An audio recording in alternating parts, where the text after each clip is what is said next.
Hello everyone, this is Indrajit Ganguly and welcome to your history class. Dear students, this is the third and last part of the video from chapter number 4 of history, the Mughal Empire.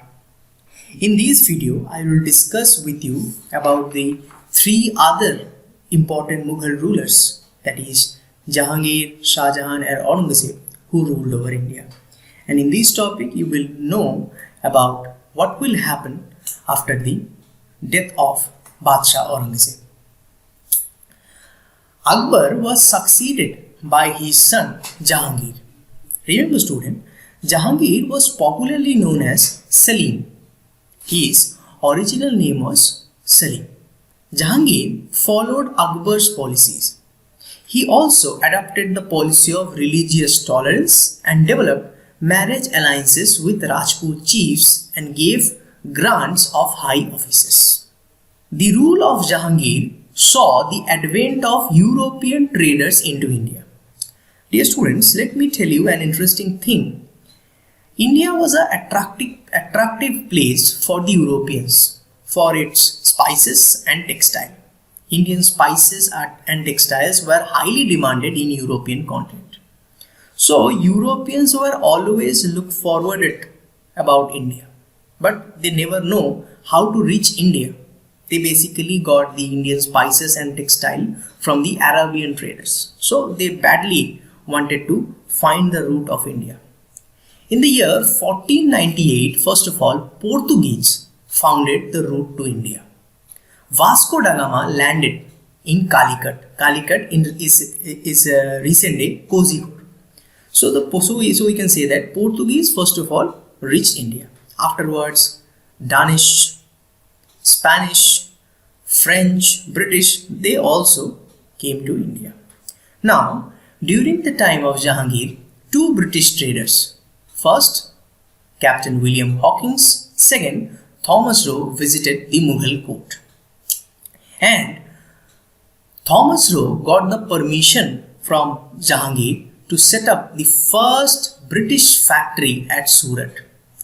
Okay, so these details are in there, will be there in class 8. So I am not giving you a detail and I am not giving you a vast description about it. A significant aspect of Jahangir's rule was the powerful role played by his wife Noor Jahan. From the name of Noor Jahan, we can say that the meaning of Noor Jahan is light of the world. Noor Jahan was very beautiful. And Jahangir was attracted by Noor Jahan very much. Okay, and in the last days when Jahangir did not find any interest in the Mughal administration and Mughal rule, Noor Jahan took over the control of administration. And she even put her name in the coins, in the Mughal coinage, which was exceptional. Noor Jahan also gave important position to the family members. But the problem is that Jahangir's eldest son, whose name was Khurram, was not so happy with the policy of Noor Jahan, because he believed that Noor Jahan might have installed his son-in-law into the throne of Delhi. But Khurram was more deserving than the son-in-law of Noor Jahan. So therefore, Khurram revolted against his father Jahangir, and you will be surprised to know that Khurram killed his two brothers Khusru and Shahryar, and he ascended the throne in the year 1628, and later on he renamed himself as Shahjahan. So after Jahangir, Shahjahan became the next Mughal emperor. Okay, during the time of Shahjahan, Ahmednagar, Bijapur, Golconda were brought under the Mughal control and the trade flourished. Okay, and remember students, the rule of Shahjahan in Mughal India was also considered as the golden age in the Mughal Empire. Now, the question is, why did so? Okay, the reason is very simple, because during the time of Shahjahan, there was a massive progress in the field of music, painting, culture, and the most important, that is architecture.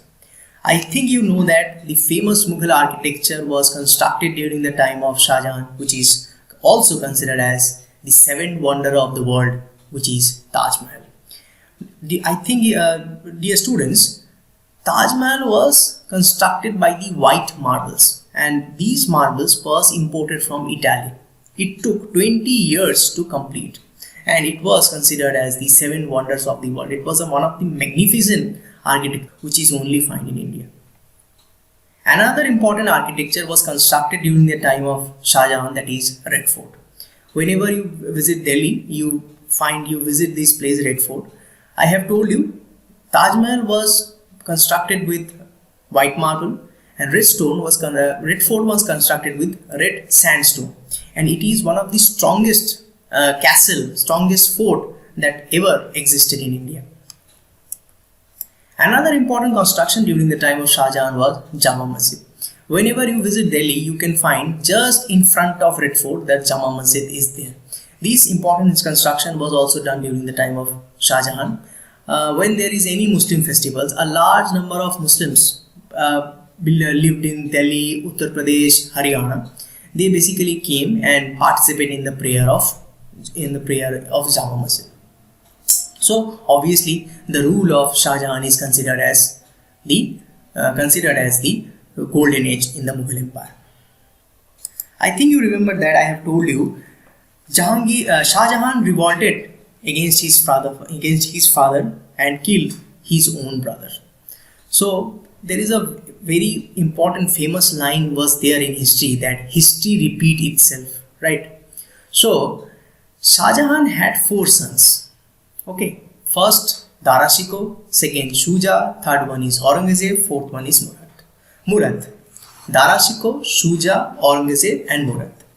Shahjahan appointed his first son Dara Shikoh as the next ruler in Mughal Empire.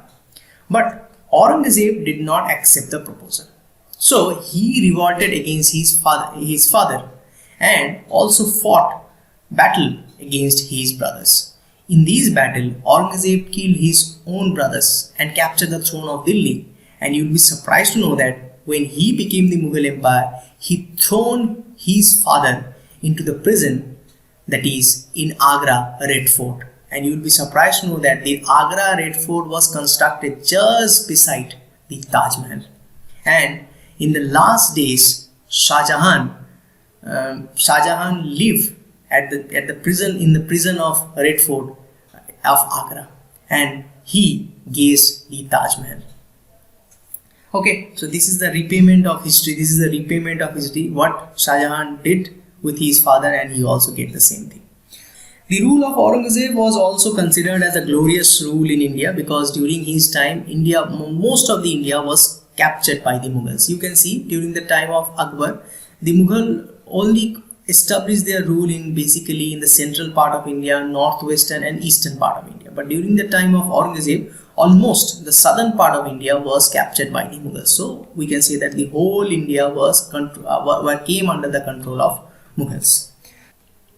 Unfortunately, Aurangazeb's administrative principles and religious policies created problems in the Mughal Empire. Because I hope you know that Akbar took religious tolerance policy, and Akbar was very secular minded person. Aurangazeb was just opposite to Akbar.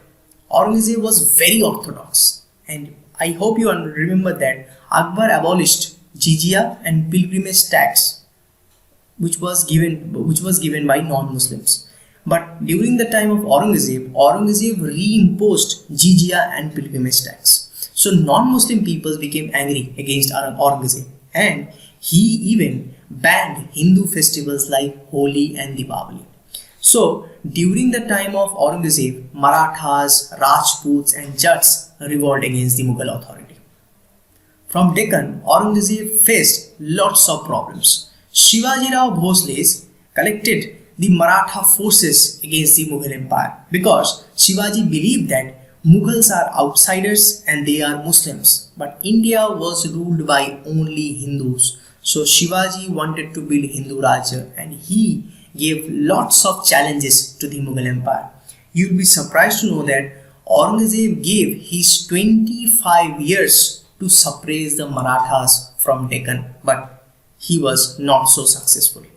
The relationship between Sikhs and Mughals was not so very good because the Sikh faced also problems because of the orthodox policy of Aurangazeb.